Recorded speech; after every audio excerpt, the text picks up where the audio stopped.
Hello, movie lovers. Welcome home. My name is Amy Hinterling, and you are listening to Watch This List Unplugged. I've got with me here the one, the only mosquito dragon, Rob, who is making his third appearance on my show. Good morning, Rob, or Good I suppose morning. afternoon, wherever you are. Afternoon. Let's be Yes. transatlantic. I don't know, it's in the middle of the day sometime. Yeah, it's 8:13 a.m. for me. What time is it there, Rob? It's 1:13 p.m. Well, that's impressive. That I'm awake at this hour? Yeah, Or and dressed and, interest? you know, ready to go. Ready to go. And I don't even drink coffee, Rob. This is just my Well, natural energy. that might be part of it. That might be part of the I probably drink too much coffee, so I'm wrecked by the end of the day. Yeah, but are you normally chipper in the morning? Are you like do you wake up and you're like gung ho? I try to play a good game in the morning, but that's not my natural style. I'd rather just go back to sleep. So you're a night person. Yeah, I am. Although as I get older, I find myself just falling asleep at inopportune moments. So I'm not sure if I still am. But you used to be. Yeah, yeah, I don't want to admit to not being a night person anymore because that's just me getting old, basically. I feel like you're so Rob is in a group chat with a bunch of us LBers, and I feel like Rob is always awake. So I don't know if you just are like it's really me that's going to bed super early, and then you're the one that is, even though you're 5 hours ahead. It's actually my kids wake. Sometimes I get woken up in the middle of the night, and then Oh, I might look at my phone and drop a comment, and then oh okay. you get a comment. Sometimes you'll get a comment from me, probably in a block of like 8 hours, where I don't say anything else, and I'll say one thing, and then I won't say anything else for another 4 hours or something. So That you will don't happen. stay up all night watching movies, even though you watch a bunch a day. I do stay up fairly late. I try to watch 2 movies every night. If you look at Okay, my Letterboxd profile, you'll see that that's the sort of rate of of how it output and goes. the lack of other life that I have. I wish we could like take a poll and see like who of the people that we follow watches the most films in a day. Because there are some people that watch a Yeah, surprising amount. if I didn't have kids, I'd watch more. I'm that obsessed at the moment. How many max could you watch in a day? How many what? How many max? Like what's the like could you watch 4 movies in a day? Oh yeah, yeah. I Like do that. That does how many happen would from be time too to time. many? Oh, I don't know. Like, I'm not really a day movie watcher. I feel a bit antsy doing it during the day. It just feels wrong. I sort of feel guilty, like I should be doing something. Not probably because I probably should. Mm, Like right now, I'm supposed to be working, but I'm who doing this. cares? Yeah.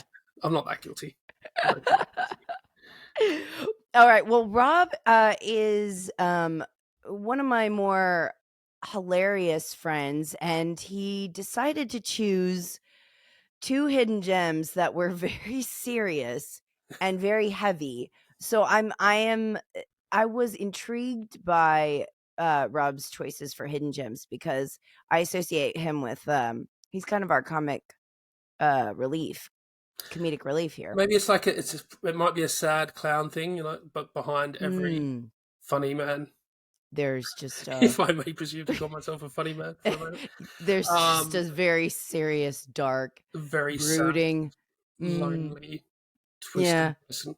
in the corner. Yeah, Mm. The first one is a movie that Rob recommended to me quite some time ago, called Breaker Morant.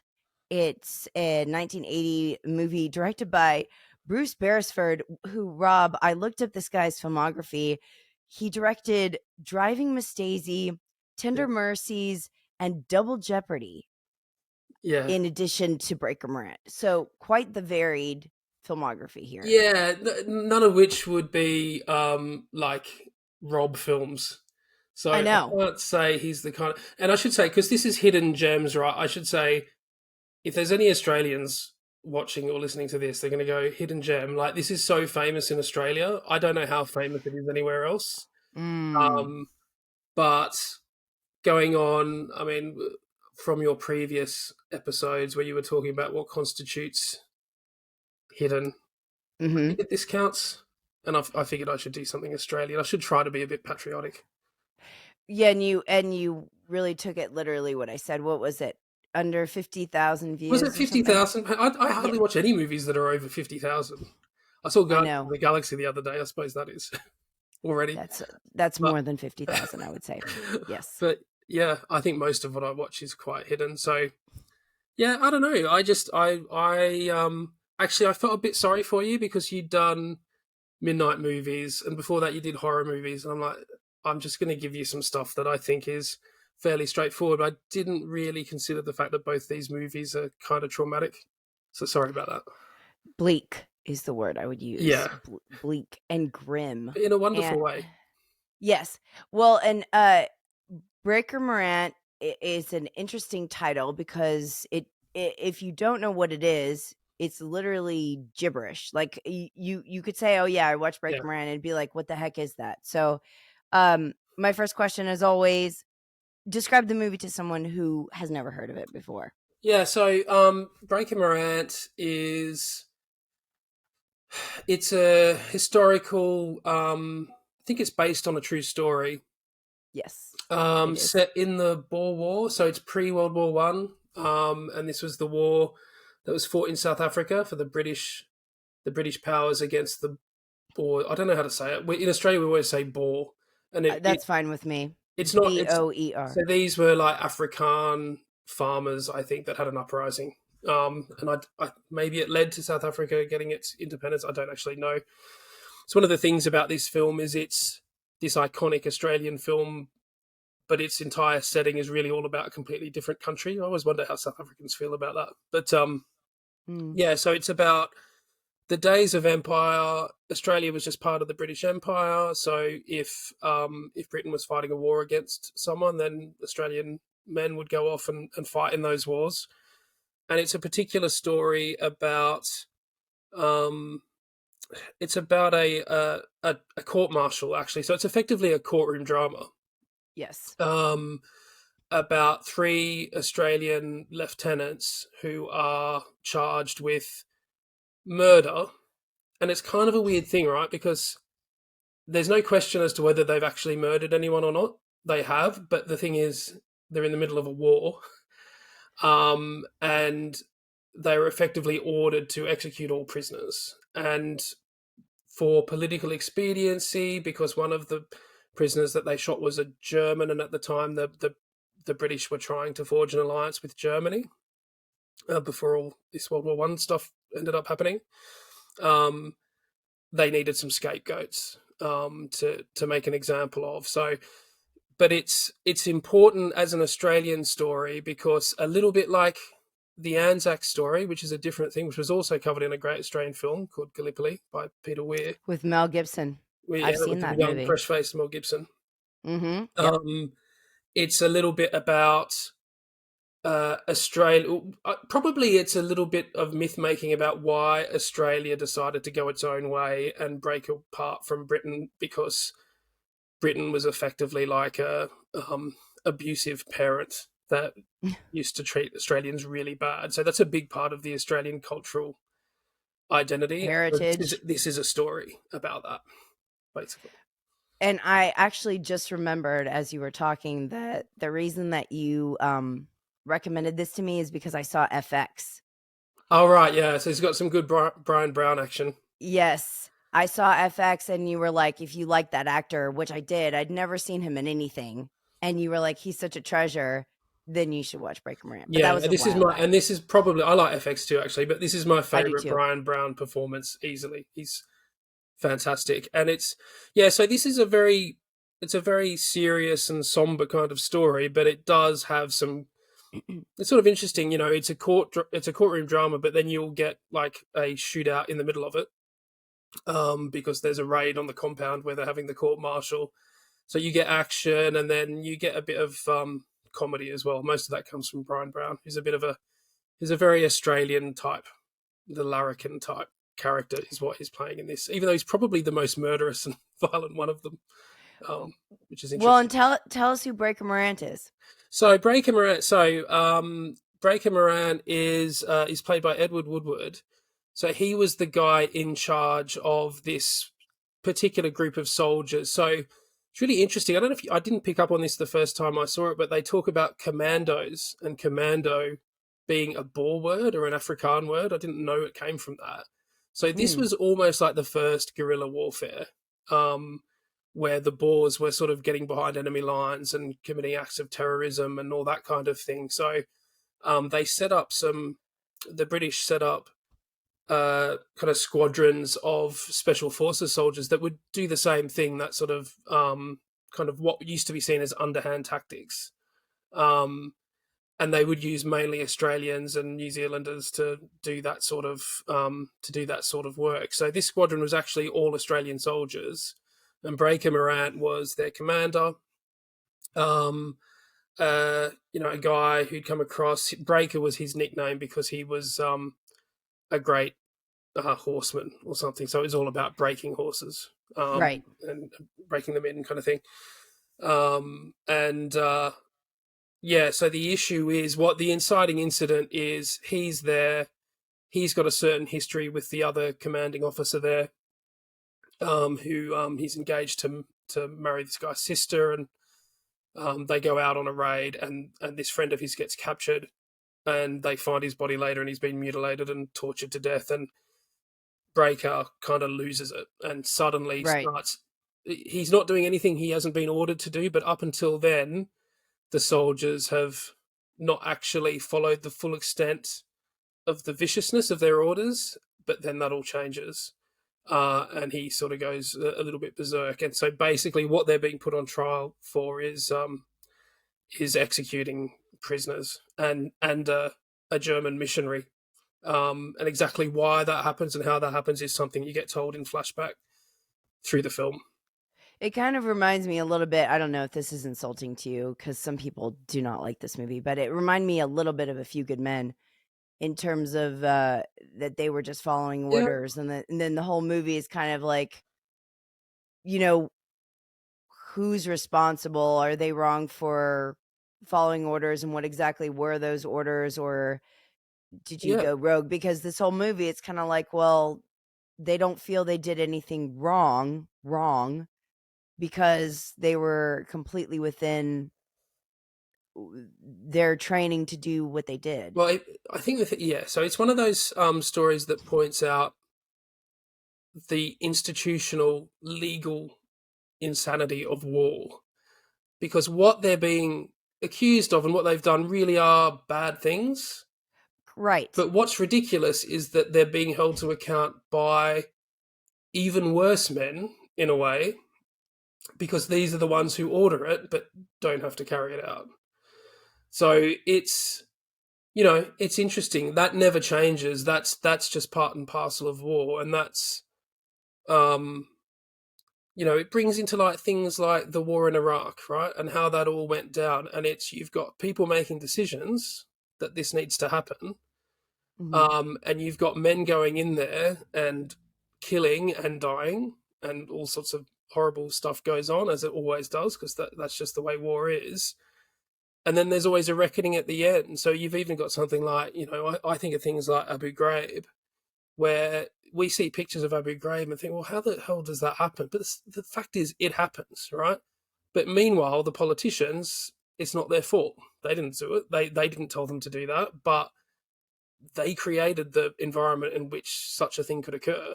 And was that for a good reason or not? Who knows? So it's always political. It's always current.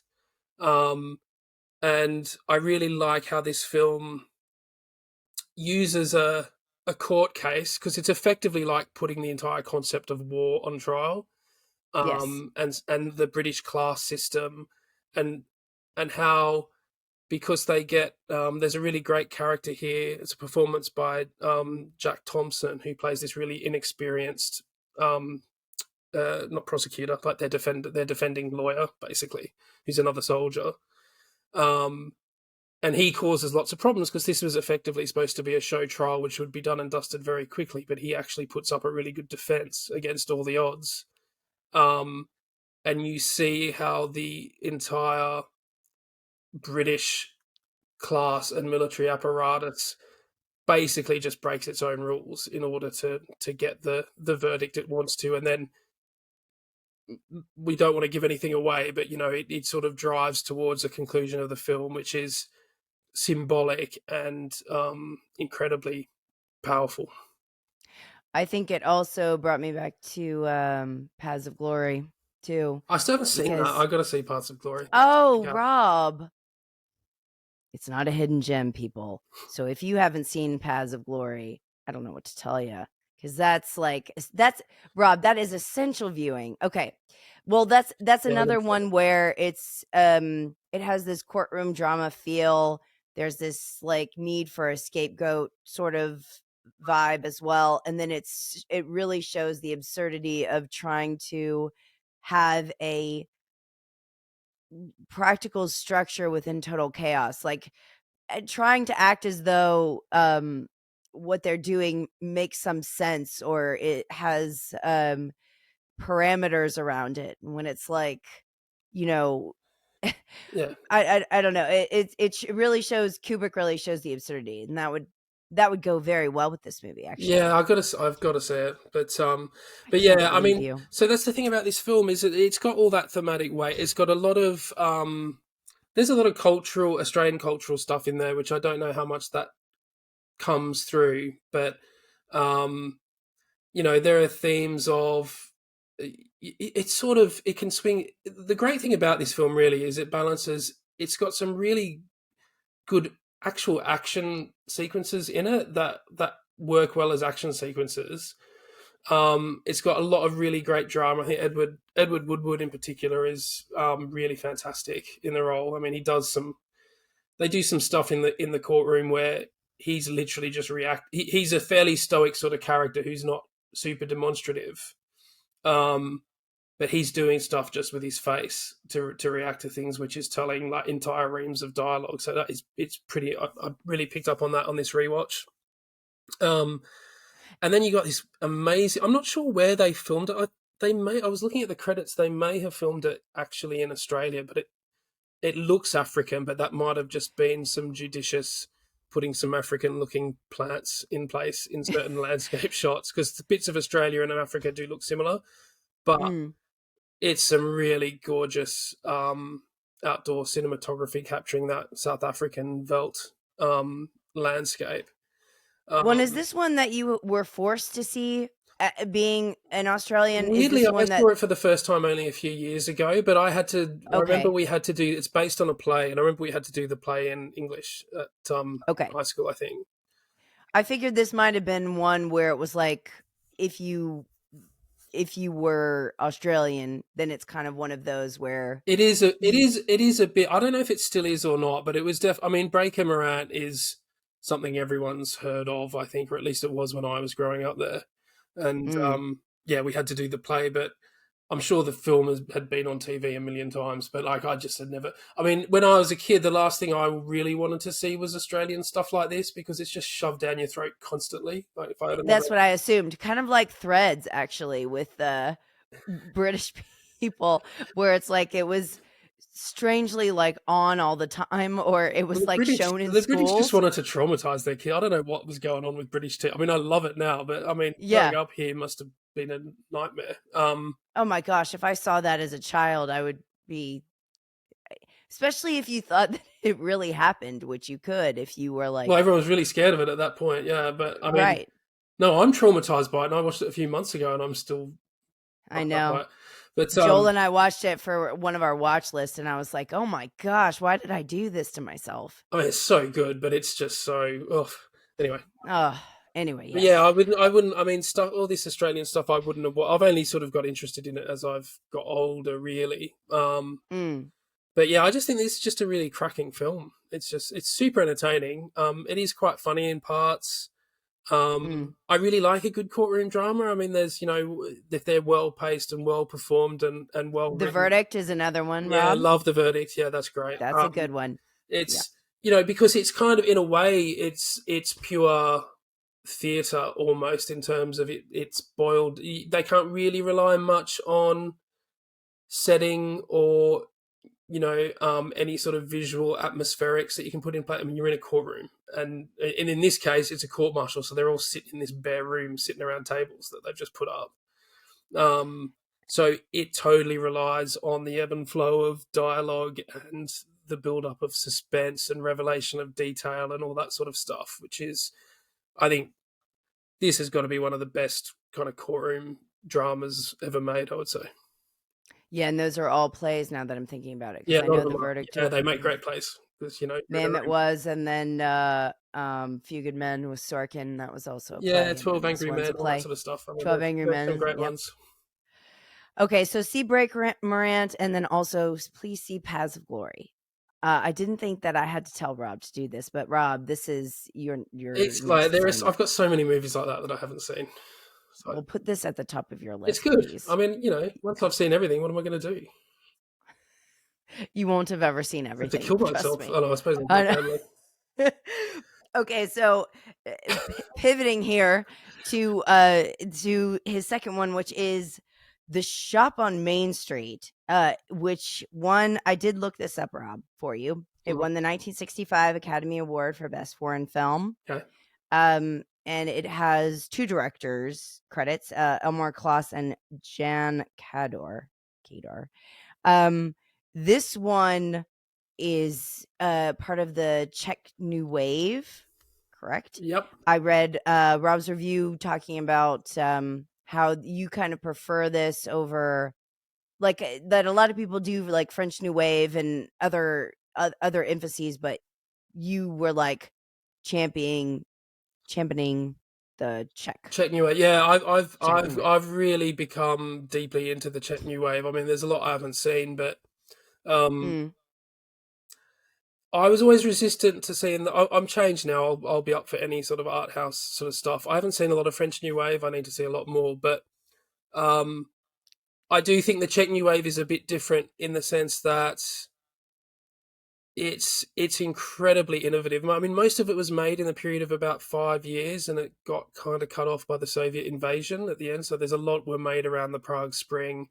There's a lot of the content is actually about Soviet oppression because they could see it coming even before the invasion happened. And so often you get a lot of films like this that are set in World War II and are about the Nazis, and they have a double meaning. They're partly about the Nazis, but the Nazis often represent the Soviets as well. Um, Mm. this is a more straightforward, sort of a Holocaust tale. I mean, it's quite in subject matter. It's quite similar to Schindler's List or even Jojo Rabbit or something like that. It's about um, sympathizers trying to protect innocent Jews from the horrible shit that's about to come down. Um, so um, yeah, so this one's about it's all set in it's actually Slovakia, and I think Slovakia were sort of a fairly willing ally of Nazi Germany. I don't know if this is because they saw what happened in Poland. I don't know the intricacies of it, so Putting apologies you to on the any spot for a Slovakian or Czech history people out lesson. there who know what Yeah. really happened. But I mean, I'm only going what's on this film, and effectively we're in a small town, and the Nazis are on the rise. There is a Nazi party. They're running things. They're already allied with Germany, and it's just really all about how the town is now reorganizing itself on the basis of um, these insane genocidal policies that are coming down from Hitler. And so the story is about a man who's a bit of a, he's not that nice a guy. He's a bit of a loser. Yes.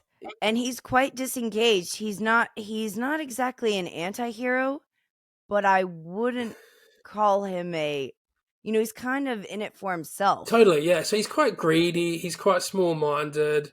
He's apolitical. Yeah. He doesn't really support the Nazis, but not because he's got a strong objection, just because he's just one of those guys who doesn't give a shit. And He just doesn't care, and he just wants money and to make a living and to keep yeah, going and to yeah. have food And on the he's table. he's disgruntled at the time because he hasn't jumped on the Nazi bandwagon with everyone else, and they're all doing really well out of it.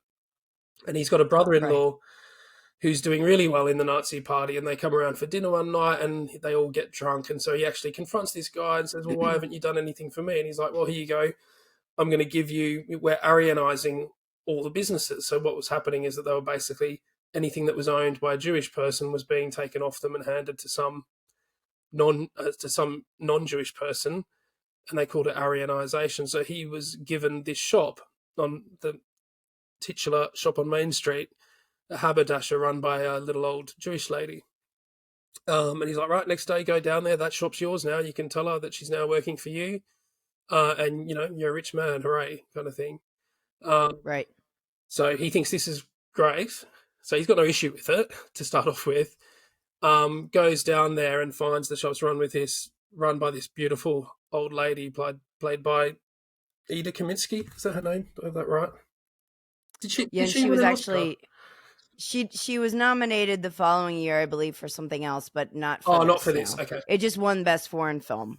Right. Okay. This one, yeah. Yeah. So he tells her, and she doesn't understand him. Doesn't know what he's I talking can't hear about. very well. But she's trying to look after him and give him a cup of tea and all this kind of stuff. And pretty quickly, one of a guy that he knows that has another shop nearby or lives near there or something, sees what's happening and kind of goes, well, look, there's no point in you taking ownership of this shop because it doesn't actually make any money.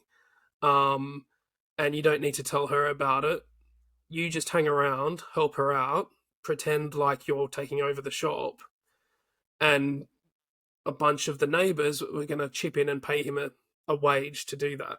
So it's a good deal for him. Just to make sure she survives and is taken care of. Yeah, basically. so he's like, well, great, if you're going to pay me a wage, which was more than I'd get for the shop, which is all he cares about at this point. So he's not really set up as a very sympathetic character. But the thing is, as the film goes on, she sort of adopts him as her son, because she obviously misses her kids who have emigrated at some point in the past. And he just sees that the place needs doing up, and he's a carpenter by trade, so he starts fixing her furniture. And it's a very sort of beautiful story about how he sort of starts to learn a bit. Not that he was particularly an anti-Semite before or anything like that, but he really had no views whatsoever. No, but he has a really unhappy family life, and his wife is pretty grasping and greedy as well. And terrible. His wife is terrible. Yeah, Rob. yeah. Everyone around him in this town is pretty yuck, and yeah. So he starts to look after her, but yeah, hanging over this whole thing. I mean, this is the early stages of World War II, so hanging over, you know what's going to happen, right? So they're holding off the inevitable, but at a certain point, something is going to have to happen to this lady. So, I won't go into the last act, but it gets pretty nightmarish at the end there. Well, and Rob, what is it about? So you could have picked so many things. What is it about this movie that resonates so strongly with you? Because I do feel like it is an unusual pick, even for the genre. Like, even as like a war film or a Holocaust film, it is somewhat unusual. But I really am curious about what spoke to you, because it's not a typical story at all, but it must have resonated with you deeply because it moved you. Probably because it's not very typical. I don't know. There's something about it, because it really does play a lot like a comedy. It's almost like a screwball comedy, like without the romantic stuff. It's very lighthearted. I mean, and a lot of Czech comedies have a very irreverent bent to them, which I really like. They're almost kind of Monty Python-esque. Now, this isn't that far, because it's not an all-out comedy, but it does start to. I mean, it's called Czech New Wave, which is probably more because it was made in that time. There's nothing particularly new wave about the way it's made. It's pretty straightforward and technically speaking. Yeah. Yes. New Wave are normally doing kind of fairly weird abstract stuff, but this one doesn't, apart from some strange kind of dream sequences and stuff, which then sort of repeat in the end in a way which I can't explain without spoiling things. But fantasy sort of sequences. Yeah. But it's just, I am a bit of a morbid bastard, I think, when it comes to film. I do like grim stuff as much as I like all different sorts of things. So maybe I respect that it goes so dark at the end. I don't even want to say it goes dark at the end, because it seems to be feels like anyone listening to this who hasn't seen the film will think they know what happens, What know happens? how things happen. And it's very unexpected. It's a real shock the way things play out. Yeah, well, and I would say one thing that did stand out to me, as far as technically speaking, was the music, Yeah, and the sound. There is a sort of bizarre tonal jarring quality, totally. It's like uh, it's all just strings and um but it's very discordant. Yeah, intense, yeah, and it's really intense. discordant. But there's hardly, if you watch it again, there is hardly any until the last act of the film. There's a bit of it every now Yes, and and again. then You'll all of get a sudden inklings of it it'll pop up every now and again as if to kind of say it's almost like having an inkling of dread. Because these people, mhm, like anyone who's getting into this all seems like such a great idea. Everyone's getting rich. No one's thinking about the Jews that are being this having this crime perpetrated against them. Um, oh, but we're all getting rich. Everything's great. The Nazis know what they're doing. Isn't this fantastic?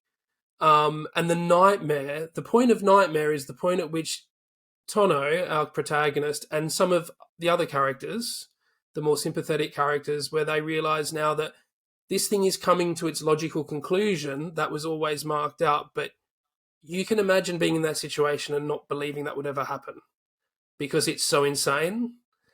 right. Um, but we know it happened. Like it's impossible for us to imagine what it was like living through those times in Europe. Um, to think that to realize that actually maybe everyone's absolutely fucking crazy because this is what society is choosing to do, and it's no like I the last thing I would want to do is compare times today with times back then. But I think there were certain things that we've all experienced, like with the pandemic and the governance of the pandemic, and with politics in the Western world. You know, things like the Brexit in the UK. Even I mean, it doesn't compare to this, but it's like there are times where you think, "Am I like? Is everyone just crazy? What is going on?" But it happens, and you can't stop it. So you start to think Well, of and I this think sort of thing. You think, man, the sense of powerlessness of it, and the fact that well, if you're even sympathizing or helping a Jew, you would get shot. So it's just like it's the ultimate: you're with us or you're against us kind of thing. Mike D'Angelo actually has a great review of this. It's kind of short, but he talks about how this movie in particular highlights how ordinary people would react, and that you Yeah, think that you would be courageous or you think that you would do the right thing. But you're right, when you're in the middle of something and it's happening and you can't really grasp the magnitude of it, you could act very differently than what you think. yeah, that's a Especially really if good no point. one's watching and no one notices, it's like, would you act it kind of reminded me of Sophie's Choice in a way where it's like, if you're pushed to a certain brink, what are you really gonna do? Yeah. Like, we have all these movies that sort of glorify those kind of decisions, and, but a lot of times the reasons that people are heroes are not because they were noble. But Um, even a it story like this, like if this was made as an American film today, Mhm, Tono would not act the same way in the final act that he does in this. He would be more heroic, and mhm, he's not. It's not. I don't want to give it away. It's not that he's sort of turns bad, but he right. would be more heroic. And you start to think about that. And you think, well, that is actually quite unbelievable. You would probably not be that heroic, as much as we'd like to think that we would be. Exactly. So it does make you sort of contemplate, because you don't ever know, it really is cliche but true, that until you're in certain scenarios, even in just a general life, having authority on certain topics that you haven't experienced, there is sort of a limit. It's not that you can't know, but it is different. Yeah. It's a different sort of comprehension. So I think of everything, that was my favorite component of the film. It really does make you think, how selfish would I be, when you're paralyzed with fear? Can you really think Yeah. morally, And technically, it's and just. I clearly? mean, all these Czech films from this period is like I can't believe the standard of quality of Czech films from the late '60s. They're mid to late '60s. They're just like everything is creative. Like all the shots, even though this is fairly straightforward, all the shots, the way it's edited, the music, as you say, the way that that's layered into things. I mean, it's like proper cinema. It's almost a shame in a way. There's something about black and white film from that period too, which I really love. It's almost a shame when Czech films start becoming color because they used black and white so well. This Right. this film, another film that is probably even better than this, but is a bit more avant-garde. And I wanted to give you something a little more straightforward. But there's a film called The Cremator by Uri Hertz, which has similar subject matter. It's about World War II and the Holocaust. Um, which I mean, the editing and the I mean, that film is mind-bogglingly good. But this one is more of a, it's a straightforward human story, and it's like, yeah, it's pretty devastating. Yeah, so if you wanna have a feel bad time, uh, watch Break 'em Rant and then watch The Shop on Main Street There's in so one many more. day. I got so much grimdark stuff that I can share. Yeah, If you Rob want your really day should make a ruined, list. anyone, look me up. Talk to Rob. Yep. Okay, and I'm going to end this with, a hidden gem from the book I'm reading, Best Film You've Never Seen, which is actually not a hidden gem at all, No, to be it's quite not fair. actually. It's not at all, but it is in this Now that book, you mention it. and so I have to mention it, but it is, Le Samurai, 1967, Jean-Pierre Melville. Um, this is a movie that absolutely everyone on Letterboxd has heard of, but I would suspect that the average person has not. John Woo was the director that uh, Robert Elder interviewed. Like this was his hidden gem, basically, is what this book comes down to. Um, I like how, Rob, you described this. I read your review of it last night as pure cinema. La Samurai is very vibey. It's just all the sort of coolness. John Woo had said that in China, the translation of La Samurai was the lonely killer. So I like Mm. that as the title. He also based a lot of his movies off of the samurai. Even like the main character in his movie A Better Tomorrow, he had the guy wearing a Oh, trench coat totally. and Yeah, hat. it And makes total sense that it, Wu is a Melville fan. Melville, Jean-Pierre Melville's, yes, he could be my favorite director of all time. I don't think I've seen. I'm reasonably new to him, so I've only watched every film I've seen of his. I think I've reviewed on Letterboxd, which I've been on for about 5 years, and I don't think I've rated anything less than 4.5 stars of his that I've seen. And I hadn't wow. seen The Samurai. When was this book published? Was this like in the '90s or something, or is it newer than that? No, no, no. This was recent. This was like well, not recent, like 10 years ago, Oh, okay, all 2013. right. I was going to say 2013. because The Samurai was obscure for a long time because I remember in the '90s when it got re-released, like it was kind of rediscovered or remastered or something, and it got re-released in cinemas. And that's Mm. when everyone started making a big deal.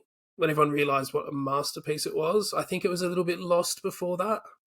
Um, Well, and it's on Ebert's great movies list as well. So anybody who, you know, I've heard of it for a while because that was one of the first things that I did was try to watch his great movies list. right, So if you're a person who that was a good something primer. that you right started with, but I've noticed that there's hardly anybody. I would venture to say there's nobody that I'm connected with who at least hasn't heard of it if they haven't seen Yeah, it. yeah, it's pretty well known these days, and I think it's like I got to it really late because I only watched it for the first time this month. It's one of the ones I kind of left Oh last. wow, Yeah, it wasn't in my box set. I got a Melville box set and it wasn't in there, so that's my excuse. But uh,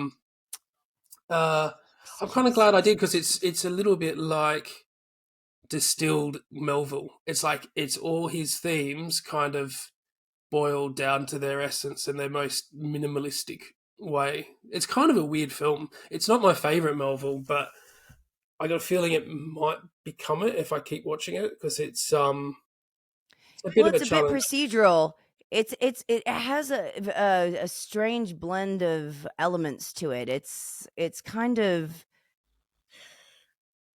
it has action in it, but it's a very slow pace. Mm. It's an unusual film, I would Yeah, say. it's Just really cold, and it's really clinical almost and doesn't sort have a of very warm view of detached. humankind, and it's almost. I mean, there's a lot of silence in Melville films, like all these great heist sequences and stuff are sort of famous for being done in almost complete silence, and they're like really like totally gripping. And the whole movie of the Samurai is a bit like that. It's like hardly anyone ever says anything. It's like it's the ultimate. I like Melville's sort of fantasy crime world, which never really existed. I mean, it's sort of it's this fantasy based on film noir that he was such a huge fan of from the States and American style gangsters, but it was given this French flavor, which apparently was never really much like what the underworld was like in France. I've read so. Um, I kind of love that there's although it doesn't seem like it, it's kind of a weird heightened fantasy world where nothing's supposed to be particularly realistic. It's just all about style, and Melville is he's just Yeah. the master when it comes to mise en scène and framing and editing and I mean, technically, the guy was to think that he was considered. I mean, he was basically a low budget exploitation filmmaker as far as the French industry was concerned at the time. I mean, man, that is like it's the most artistic stuff out there. He's not considered part of the French New Wave, basically because he wouldn't want to be part of something sort of so wanky as a sort of French New Wave. And because they probably, I don't think they looked down on him, they admired him, but he just wasn't one of them. You know, he was a different kind of guy. He was just a guy doing a job. But man, he's great. Well, now I have to reveal this because this is something we were Lau and I were going back and forth on when you and I and Jetta and Yarb watched Hard Target, Oh yeah, which is John Woo. That Lau and I were talking about, like, why are there always birds? Why yeah. is this guy so obsessed with birds? So I have to read this. I've solved this This is mystery because, amazing because I don't know why he. I know that he uses birds a lot, but I have no idea why. well, John Woo is apparently a man of few words. So this interview is the shortest one in this book. Um, but he was asking Woo, what is your favorite scene in The Samurai? And Woo said in the opening scene, when he's lying in bed, there's a bird cage in front of the camera, the bird's bumping around, jumping around. And Woo was saying that, like, you could convey an entire story in one shot. And he said, so it tells us who he is, how lonely he is. His only company is the bird. That's why in all my movies, I like scenes with birds. So that's literally, that movie was so, that image stuck with him so much that we have doves and we have pigeons in Mission Impossible Yeah, 2 everything. and even Face Off, Yeah, yeah, you know, even his American movies. So I just had to mention yeah. that because I was like, That's there's really the cool answer. because the bird in the samurai is great because it's kind of I think my theory, which is probably pretty obvious. I probably think I'm smart coming up with this, but probably everyone picks up on this.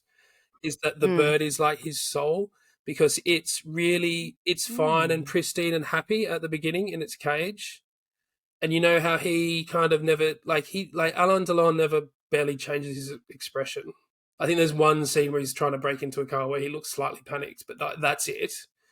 Um, but as the film moves on, it keeps going back to that apartment, and the bird is like it's starting to bash itself against the bars, and it's leaving feathers on the floor, and it's starting to look really sick and like it's going to die or something. So it's just such a cool idea. Trust Melville to come up with something so simple. Yes. Well, and he actually Wu got to meet Alan. Would you say Alain Delon. Alan is Alan? And he said that there was actually like a huge fire when they were filming, and the studio caught on fire in the middle of it. And when they went out to look at it, like as it was happening, he said it was in the middle of the night, and Melville was in his pajamas. The only thing he kept saying was the bird, like, where's the Oh wow. bird? He didn't even care about like the film footage or anything. He was just worried because the bird cage was in the Oh studio. wow. So this guy's got something going on there, and I like the idea of it being metaphorical too, of representing something deeper than just that he's a lonely guy who doesn't have any friends, and this is the only person he can talk to, Yeah. I mean, like he definitely an had a flair for animal. the artistic in that way. I mean, I also like the other thing I like about Melville films is there's always like a quote from like the Book of Bushido, I think is the one for the samurai. It's like really Right. poetic. It sounds really cool, but it's utter bullshit. He just made it up. There is no such. There's no such book. There's no such Japanese proverb. He just put it together and said, "This is a cool way to start the movie." I I honestly felt that way during Ghost Dog. I was like, did Jim Jarmusch just like make up a bunch of platitudes and quotations and just slap them on here, and then we've got all these There's chapters no because way he Jarmusch isn't a huge Marvel fan and hasn't sort of obsessed over those movies. So probably.